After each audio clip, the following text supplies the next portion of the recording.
네, 오늘도 이 2장 말씀 가지고 나누도록 하겠습니다. 우리 저번 주에는 이제 오순절 성령 강림 사건의 두 가지 의미에 대해서 나누었습니다.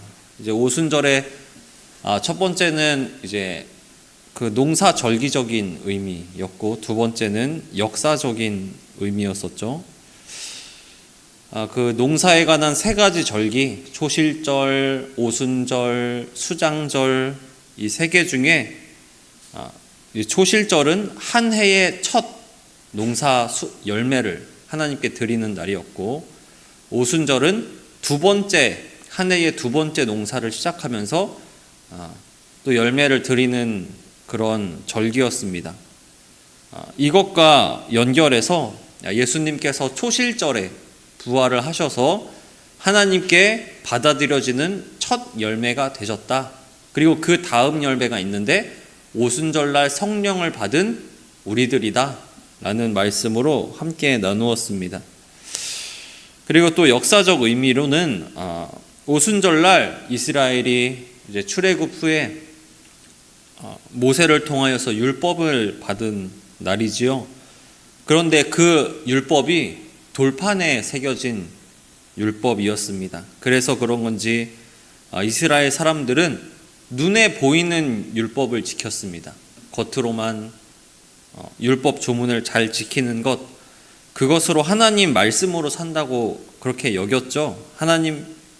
그런데 하나님께서는 겉모습으로 하나님을 섬기는 그런 외식하는 신앙, 그런 것이 아니라 정말 속부터 너희를 하나님의 사람으로 바꿔놓겠다 하셔서 나중에는 너희 속에다가 율법을 새겨버릴게, 돌판이 아니라 속에다가 율법을 새겨버릴게. 그래서 겉으로 보이는 하나님 말씀대로 사는 게 아니라 속부터 하나님 말씀대로 살도록 그렇게 바꾸어 놓으신다라고 말씀하십니다. 그래서 오순절날 이제 성령을 부어주셔서 우리 안에 율법을 새기시는 것이지요.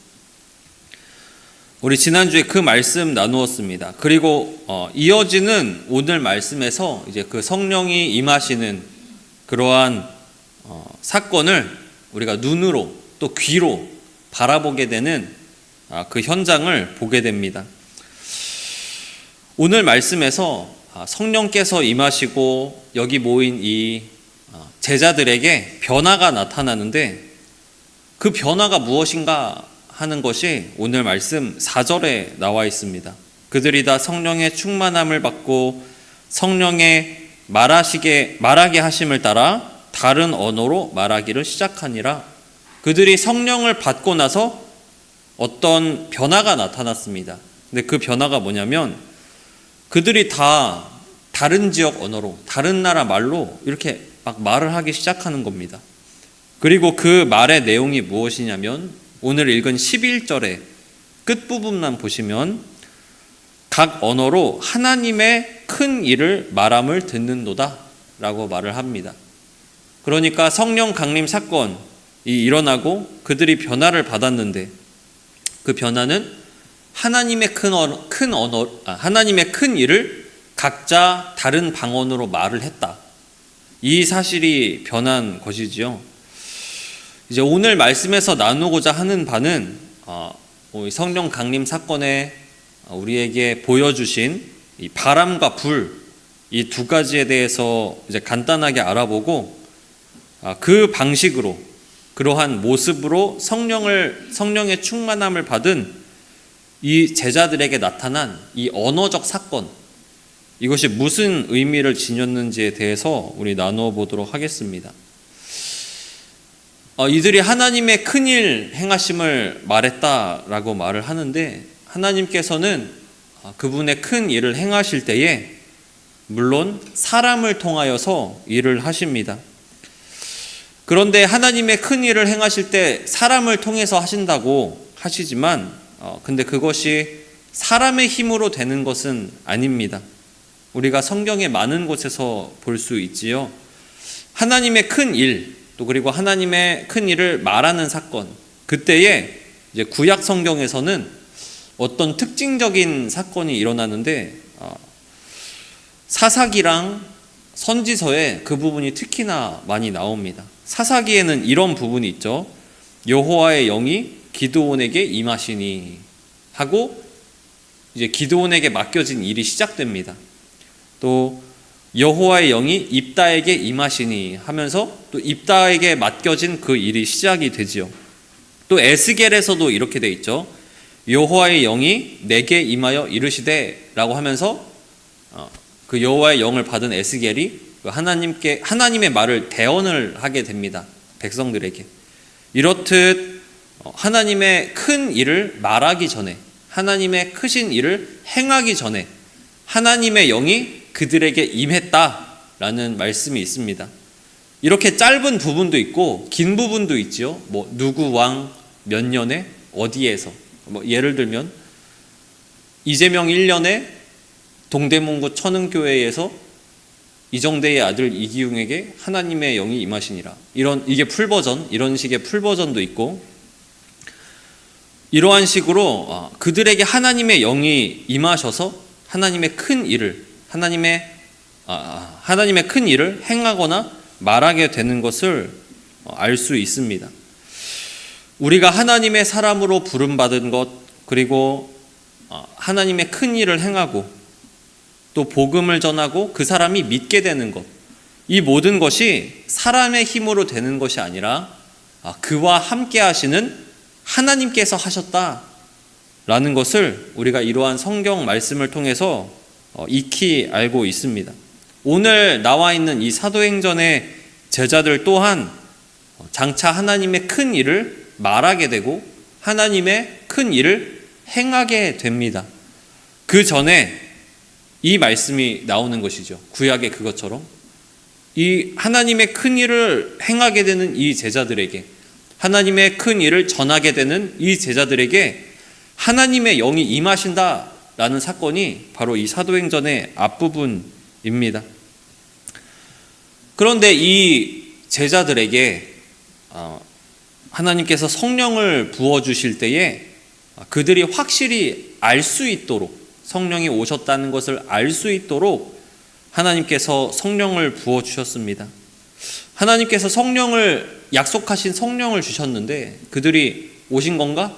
하고 깨닫지 못한다면 안 되겠지요. 그래서 이제 오늘 말씀에서처럼 강한 바람과 같은 소리, 그러니까 귀로, 그리고 불의 혀같이 갈라지는 것, 눈으로 볼 수 있는 그런 우리가 느끼고 알 수 있는 방법으로 그들 가운데에 알려주시면서 임하셨습니다. 이제 먼저 바람에 대해서 볼 텐데요. 이 바람이라는 말은 원어적으로 푸노에라고 합니다. 이제 푸뉴마라는 말 들어보셨는지 모르겠는데, 바람, 성령, 생기, 영 이런 말 할 때 푸뉴마란 용어를 사용하지요. 이제 오늘 말씀은 그 원어 중 원어인 푸노에라는 말입니다. 그러니까 이 말은 방금 말씀드린 대로 바람, 호흡, 숨결 이것을 말하는 것인데요. 숨결, 바람 이거랑 성령이랑 무슨 관련이 있는가 하는 것입니다. 그런데 예수님께서 이미 이전에 이것을 연관지어서 제자들에게 알려주신 적이 있습니다. 요한복음 20장 21절 이하에 예수님께서 이렇게 말씀하시는데요. 예수께서 또 이르시되 너희에게 평강이 있을지어다. 아버지께서 나를 보내신 것 같이 나도 너희를 보내노라. 이 말씀을 하시고 그들에 향하여 숨을 내쉬며 이르시되 성령을 받으라 라고 말씀하십니다. 예수님께서 아버지가 나를 너희에게 보낸 것처럼 나도 그들에게 너희를 보낸다 라고 말씀하시면서 숨을 내쉬면서 성령을 받으라 라고 기록되어 있지요. 이제 성령을 받은 이들은 이전과는 다른 겁니다. 하나님의 숨을 받은 사람들입니다. 새로운 피조물이 된 것이지요. 마치 흙이었는데 하나님의 숨을 받아서 피조물이 된 것처럼 말입니다. 이전과는 다른 존재가 된 것입니다. 이 푸누에라는 말과 연관된 이해를 위해서 다른 부분이 또 있는데, 에스겔서에 이제 마른 뼈들이 살아나는 부분이 있습니다. 하나님께서 에스겔 선지자를 마른 뼈들이 가득한 그 골짜기로 데려가십니다. 그리고 이렇게 명령하십니다. 에스겔아, 이렇게 말해봐라. 생기야, 사방에 퍼져 있는 생기야, 사방으로부터 와서 이 죽음당한 이 자들에게 불어서 이 마른 뼈들을 살아나게 해봐라. 그러니까 정말로 그 하나님의 말씀대로 생기들이 불어와서 그 마른 뼈들을 살아나게 만듭니다. 하나님께서는 이 일에 대해서 이렇게 설명하시죠. 지금은 이스라엘이 이 마른 뼈와 같고 소망 없는 그런 존재지만 무덤을 열고 나오게 내가 만들 것이다. 다시 살아나게 만들 것이다. 라고 말씀을 하십니다. 마른 뼈와 같은 하나님의 백성들, 소망이 없는 그 백성들에게 하나님께서 생기를 불어넣으셔서 다시 살리겠다라고 말씀하시는 것이죠. 그리고 이 마른 뼈 이 사건의 끝에 하나님께서 이렇게 말씀하십니다. 내가 또 내 영을 너희 속에 두어 너희가 살아나게 하고 라고 말씀을 하십니다. 마른 뼈와 같이 소망 없는 자들, 죽은 지 오래된 것과 마찬가지인 그러한 자들, 생기가 불어서 살아난 것처럼 내가 성령을 그들에게 부어서 다시 살아나게 하리라 라고 말씀을 하십니다. 마른 뼈와 같은 소망 없는 자들을 살리는 하나님의 생기, 흙이었던 것을 살아있는 존재로 만드셨던 그 생기, 바로 하나님의 성령을 말씀하시는 것입니다. 지금 제자들이 그러한 새로운 피조물이 되는 그 현장 속에 있는 것입니다. 성령으로 거듭나 새로운 피조물이 되는 사건이지요. 우리 또한 하나님의 새 영을 받고 그리스도 안에서 새로운 피조물이 된 나 자신임을 깨닫고 믿는 우리가 되기를 바랍니다. 본래 우리는 흙과 같은 존재, 마른 뼈와 같은 소망 없는 존재였으나, 하지만 하나님께서 하나님의 숨으로, 하나님의 영으로 우리를 살리셨습니다. 진정한 하나님의 사람으로 다시 태어난 나 자신의 모습, 그리고 우리 옆에 있는 천은 공동체의 모습을 바라보면서 하나님께 감사하며 하나님의 사람으로 살아가는 우리 천흥이 되기를 바랍니다. 그리고 그 다음에 불의 혀같이 갈라지는 것이 각 사람에게 임했다라고 말씀하고 있지요. 이제 불은 성경에서 두 가지 의미로 해석되는데, 특히 이 본문에서는요, 두 가지 의미로 해석되는데, 하나님의 임재와 정결, 이렇게 두 가지로 해석됩니다. 하나님의 임재는 이제 쉽죠. 출애굽기에 이제 모세가 보았던 떨기나무, 이제 하나님의 임재를 상징하지요. 불이라는 것이. 그리고 구약의 성전에서, 그 제단에서는 불꽃이 꺼지지 않았어야 했습니다. 왜냐하면 하나님의 임재를 나타내거든요.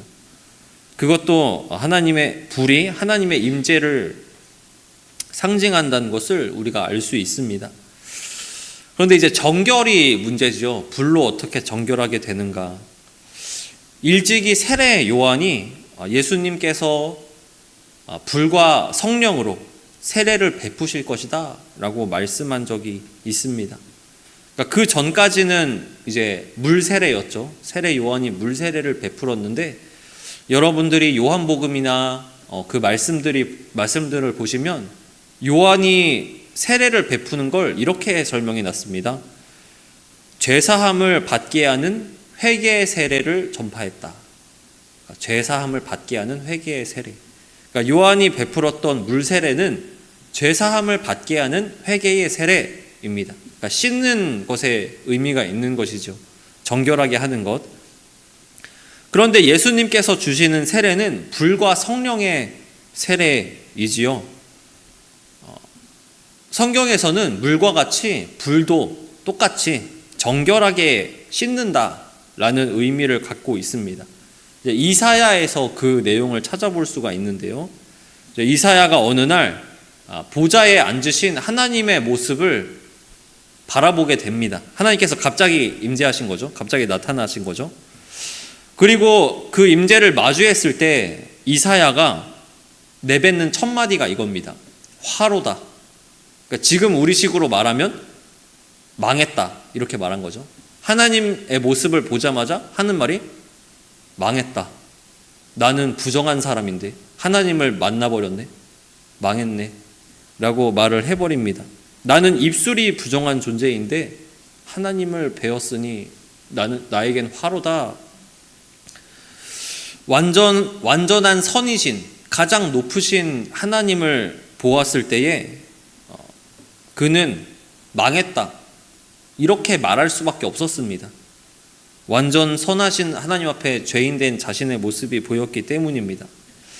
그런데 그때 스랍 중 하나가 제단 숯불을 이제 이사야의 입술에 대고 이제 내 악이 제하여졌고 네 죄가 사해졌느니라 라고 말씀합니다. 그의 죄가 정해졌으니, 정결해졌으니 이제 하나님을 배워도 된다라고 말을 하는 것이죠. 이와 같은 말씀들을 살펴보았을 때에 이제 하나님께서 불의 혀같이 갈라지는 모습으로 성령을 부어주셨다라는 것은 하나님의 임재 그리고 불세례, 그러니까 정결하게 하는 것, 이것으로 볼 수 있습니다. 하나님께서 임하시는 것은 당연히 정결해야겠지요. 이 두 가지가 따로가 아닙니다. 하나님께서 임하시는 것은 당연히 정결해야겠지요. 성령 하나님께서는 지금 여기 앉아있는 우리 천흥의 한 사람 한 사람에게 이미 임하고 계십니다. 우리가 하나님의 처소가 된 것입니다. 그러한 우리에게 임재하시며 우리가 그리스도로 인하여서 깨끗하게 되었다라는 것을 이 불세례, 성령 세례 사건을 통해서 우리에게 알게 하시는 것입니다. 하나님의 처소가 된 그 사람 이미 정결하게 되었다라는 것을 말입니다. 성령께서는 우리를 이미 바꾸어 놓으셨습니다. 하나님의 사람으로 말입니다. 본래 우리는 하나님을 뵙는다면 망했다라는 말이 나올 수밖에 없는 그런 죄된 존재입니다. 하지만 이제는 예수 그리스도의 죽으심과 성령의 임하심으로 우리가 정결하게 되어 새로운 피조물이 되었습니다. 하나님을 찾을 수 있는 피조물, 하나님께 직접 기도를 할 수 있는 그러한 존재가 된 것이지요. 우리는 이 사실을 깨닫지 못하며 살아갈 때가 너무나도 많지만 우리가 이 사실을 믿으시기를 바랍니다. 하나님께서 우리를 이미 깨끗하게 하셨고 우리를 처소 삼으셨다라는 그 사실을 말씀입니다. 이와 같은 성령을 부어주시는 사건을 하나님께서는 눈으로, 귀로 알 수 있도록 그렇게 하셨습니다. 그리고 이러한 성령의 임재를 체험한 그들을 성경 말씀은 이렇게 설명합니다. 2장 4절에 우리가 아까 읽은 대로 그들이 다 성령의 충만함을 받고 성령이 말하게 하심을 따라 다른 언어들로 말하기를 시작하니라. 그들은 성령의 충만하심을 받았습니다. 그리고 우리가 흔히 말하는 방언이라는 걸 하게 됩니다. 방언 얘기 나오면 좀 이렇게 마음이 좀 저는 그런데 성령 하나님께서 임재한 그들이 새로운 존재가 되고 정결한 존재가 된 그 사건이 있은 후에 가장 처음 그들에게 나타난 현상이 이 방언이라는 것입니다. 이 방언에 대한 해석이 참 다양하지요. 방언을 해야 성령 받은 거다. 그러니까 방언이 성령의 증거다. 아니면 방언 안 하는 사람은 믿음 없는 거다. 방언 안 하는 그리스도인들 회개해라. 다시 돌아봐라. 그렇게 말씀하시는 분들도 많고 그렇게 해석하는 학자들도 참 많습니다. 그런데 여기서 말씀하는 거는 방언 안 하는 사람은 성령 안 받은 거다. 그거를 말씀하는 게 아니라 여기서 강조된 거는 성령 받은 사람들이 하나님의 증인인데, 성령 받은 사람은 하나님의 증인이죠. 그 하나님의 증인은 인종과 나라와 언어를 초월해서 복음을 전하게 될 거다. 이거를 말씀하고 있는 겁니다. 방언을 했다 안 했다, 그것보다는 지금 여기서 말하는 게 이들이 성령을 받아서 하나님의 증인이 된다는 거잖아요. 그들이 각 나라에서 온 그들이 알아들 수 있는 하나님의 큰 일을, 하나님의 큰 일을 각 나라에서 온 그들이 알아들 수 있는 그 말을 그들이 성령을 통하여서 할 수 있게 되었다라는 것이 이 부분의 핵심이지요. 하나님 나라의 회복이 어떻게 이루어집니까? 하는 질문이 있었지요, 처음에 사도행전에서. 그런데 그 대답은 언제인지는 너희가 알 수는 없고 너희는 성령을 받아서 예루살렘, 온 유대, 사마리아, 땅끝까지 내 증인이 되라 라고 말씀하십니다. 하나님 나라의 회복이 우리가 증인이 되어서 유대와 사마리아와 땅끝까지 증인이 되는 것, 이것을 통하여서 이루어진다라는 것입니다. 그리고 우리가 사도행전 전반의 내용을 통해서 알 수 있듯이 성령을 받은 제자들은 예루살렘과 유대뿐만 아니라 그 많은 것에서 권능을 행하고 복음을 전하는 그러한 하나님의 잃어버린 양들을 다시 불러 모으는 그러한 사역을 시작하게 됩니다. 하나님께서 그 일을 그들과 함께 하시면서 이루시는 것입니다. 그들이 성령의 충만함으로 방언을 하게 되었다는 것은 말씀드린 대로 그 일을 그들이 하게 된다라는 것을 알려주시는 것입니다. 그 능력을 받은 것이죠. 그 권능을. 바벨탑 사건이 있던 때에 이제 언어가 혼잡하게 되는 사건, 모든 사람들이 흩어지는 사건이 있었습니다. 사람들끼리만 서로 흩어지는 것이 아니라 하나님을 배제하고 하나님을 떠나서 성을 쌓게 되는 그러한 인류의 사건이었죠. 하나님께서는 모든 인류가 서로를 경계하면서 담을 쌓고 성을 쌓고 또 사람끼리만 아니라 하나님을 떠나 살려는 죄악된 그 세상을 다시 복음으로 불러 모으십니다. 죄악으로 인해 흩어지고 언어가 분열되었던 그러한 죄악된 세상을 이제는 다시 거꾸로, 바벨탑 때 그 사건이 다시 거꾸로 성령을 통하여서 다시 그 양들을 불러 모으시는 그 사역을 이 제자들을 통하여서 시작하시는 것입니다. 그리고 그 일에 성령의 충만함을 받은 이 자리에 앉아있는 우리 천흥도 사용되어질 것입니다. 이미 사용되어지고 있는 것입니다. 이 일에 순종하는 우리가 되기를 바랍니다. 그들이 성령의 충만함을 받아 말한 내용이 무엇입니까? 이제 읽은 것처럼 11절에서처럼 하나님의 큰 일입니다. 하나님의 큰 일. 하나님의 큰 일이 구체적으로 무슨 내용인지는 이제 기록되어 있지는 않습니다. 하지만 분명한 것은 성령의 충만함을 받은 이곳에 모인 이들이 한 입과 한 영으로 하늘에 계신 하나님에 대해서 전했다라는 사실입니다. 성령으로 충만한 사람은 하나님에 대해서 말합니다. 우리가 성령으로 살고 있는지를 돌아보기를 원합니다. 성령으로 살면서 하나님의 크심과 그분의 큰 일에 대해서 말하는 그런 증인의 모습으로 우리가 있는가? 우리는 때때로 하나님의 증인이라고 하면서 하나님의 큰 일을 말하는 것이 아니라 하나님의 작으심을 말할 때가 너무나도 많습니다. 이곳에 모인 이들은 성령의 충만함으로 한 입과 한 영으로 한 마음으로 하나님을 부르고 하나님의 큰 일을 말하였습니다. 우리 천흥이 이와 같은 공동체가 되기를 바랍니다. 성령으로 충만함을 구하며 하나님을 바라보고 하나님을 말하는 그러한 증인의 삶이 우리 가운데에 있기를 바랍니다. 그런데 우리 처능이 그러한 결단이 있다라고 해서 이것이 쉽게 되지는 않을 것입니다.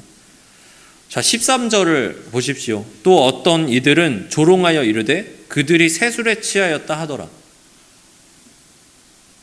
우리나라에도 큰 부흥의 시기가 있었지요. 많은 사람들이 복음을 듣고 회개하고 하나님께 나아왔습니다. 하지만 복음을 들었던 사람들이 100% 하나님께 회개해서 나왔던 것은 아니죠. 어떤 사람들은 예수쟁이라고 조롱하면서 복음을 멸시하고 하나님의 이름을 망령케 욕하기도 하고 전도하는 그 사람을 경멸의 시선으로 바라보기도 했습니다. 우리가 사람의 생각과 사람의 힘으로 복음을 전한다면 낙심할 수밖에 없습니다. 하지만 믿으시기를 바랍니다. 하나님의 큰 일은 하나님께서 하신다. 비록 우리를 통해서 하고 계시지만 내 힘이 아니라 그 큰 일을 하나님께서 직접 우리를 통해서 하고 계신다는 사실, 이것을 믿으시기 바랍니다.